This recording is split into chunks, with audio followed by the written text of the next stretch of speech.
বিরতির পর আবারও আপনাদের স্বাগত। ত্রিপুরার নাম আবারও উজ্জ্বল করল রাজ্যের এক কৃতি সন্তান, রাজ্যের তর্নেশা দাস, যার বাড়ি কমলপুর মহকুমার কচুছড়া এলাকায়। এই তর্নেশা দাস 21টি দেশের বিভিন্ন দেশের জাতীয় পতাকা এঁকেছে মুগ ডালের দানায়, এবং এই বিষয়টাকে কেন্দ্র করে স্বাভাবিকভাবে ইতিমধ্যেই তার নাম ইন্ডিয়া বুক অফ রেকর্ডসে উঠেছে, নথিভুক্ত হয়েছে, এবং তারপর তার লক্ষ্য অবশ্যই এশিয়ান বুক অফ রেকর্ডস এবং Guinness book of world records.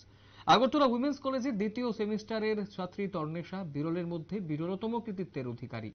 এই বিষয়ে তর্নেশার সঙ্গে কথা বলতে গিয়ে তর্নেশা জানিয়েছে তাদের কচুছড়া সরকার পাড়ার বাড়ি, এবং তর্নেশার বাবা পীযূষ কান্তি দাস পূর্ত দপ্তরে কর্মরত রয়েছেন, এবং ছোটবেলায় ছবি আঁকার জন্য পিসির কাছে তিনি অনুপ্রেরণা পেত তর্নেশা। অঙ্কন শিক্ষায় রাজীব রুদ্রপালের কাছে অঙ্কন শিখেছে তর্নেশা। এই সূক্ষ্ম নজির সৃষ্টিকারী শিল্পকর্মের গোটা রাজ্যেই শুধু নয়, গোটা দেশে নজির তৈরি করেছে তর্নেশা। তার পরবর্তী লক্ষ্য অবশ্যই এশিয়ান বুক অফ রেকর্ডস এবং Guinness book of world records. সেই লক্ষ্যে সেই পরিশ্রম ও প্রচেষ্টা চালিয়ে যাচ্ছে। ওটা বিষয়টাকে কেন্দ্র করে কি জানাচ্ছে তর্নেশা দাস সহ তার পরিবারের লোকেরা, শুনবো।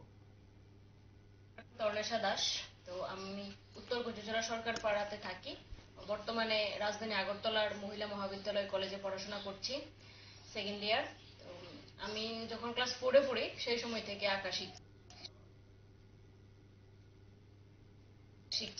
তো ওই সময় থেকে আঁকা করতে করতে ক্লাস 10 পর্যন্ত করলাম। এরপরে তো আর পরীক্ষার জন্য আর করিনি, তো এখন ঘরের মধ্যেই প্র্যাকটিস করি। তো করতে করতে বেশ কয়েকদিন আগে আমি কিছু মুগ ডাল ঘরে ছিল, তো ওইগুলোর উপরে প্রথম আমি আমার দেশের মানে ভারতের জাতীয় পতাকাটা আঁকলাম। এরপরে মনে হলো তার প্রতিবেশী দেশ এবং আরো কিছু দেশকে আমি তুলে ধরি, হয়তোবা অনেক দেশের নামই অনেকে জানে না। তো তার জন্য আমি কি করলাম, প্রথম আমার দেশ আর পাশাপাশি বাংলাদেশ, পাকিস্তান মানে প্রতিবেশী দেশ সহ কতটা দেশ? 21টা। তো এরকম মোট 21টি দেশের পতাকাটা আঁকলাম। আঁকার পরে আমি এমনিতেই জাস্ট সোশ্যাল মিডিয়াতে কিছু পোস্ট করলাম। করার পরে হঠাৎ আমার মনে হলো যে আমি এটার মাধ্যমে আরো উপরে যেতে চাই। তো তার জন্য আমি ইন্ডিয়া বুক অফ রেকর্ডসে অ্যাপ্লাই করলাম। অ্যাপ্লাই করার পরে আমার এই ক্লেমটা মুগ ডালের উপর যে দেশের পতাকাটা, এটা একটা রেকর্ড হিসেবে ফাইনাল হয়েছে। তার জন্য আমি অ্যাওয়ার্ডও পেলাম এবং আমার খুব ভালো লাগছে। কি অ্যাওয়ার্ড পেলে? ইন্ডিয়া বুক অফ রেকর্ডস এর একটি সম্মান পেলাম। ইন্ডিয়া বুক অফ রেকর্ড যে নেক্সট যে নতুন এডিশনটা থাকবে ওইটাতে আমার নাম থাকবে, আমি কি করলাম তা থাকবে, এবং তাদের সম্মানীয় হিসেবে আমাকে মেডেল, আই কার্ড, একটি পেন এবং একটি ব্রোঞ্জ, একটি নতুন edition India Book of records.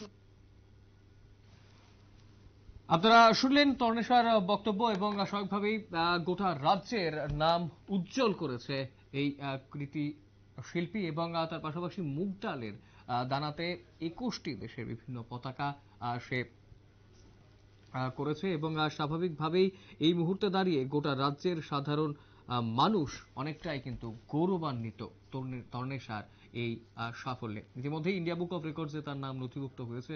আগামীতে লক্ষ্য এশিয়ান বুক অফ রেকর্ডস এবং Guinness book of world records. সময় ছোট্ট বিজ্ঞাপন বিরতি, রয়েছে অন্যান্য সংবাদ, সঙ্গে থাকবেন।